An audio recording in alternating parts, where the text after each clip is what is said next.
Hi, I'm Sofía Galván. I'm a PhD student in the MAPAS lab at the University of Vigo in Galicia, Spain. Do you enjoy bird watching or wandering through the nature that surrounds us?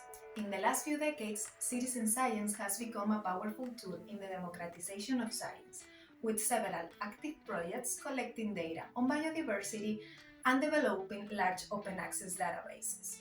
However, concerns have been raised about the quality of the data collected by non-professional observers, and that's why we decided to test this comparing different online bird databases in Spain.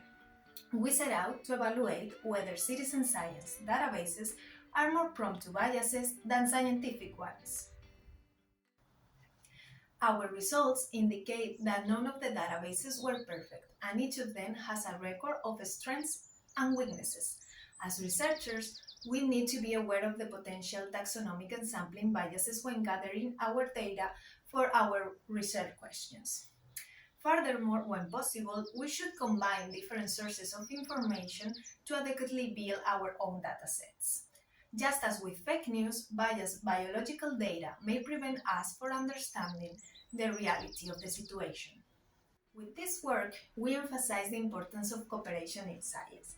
This will enable us to make the most of everyone's efforts and expertise in detecting and preventing current biodiversity crises. Thanks for listening.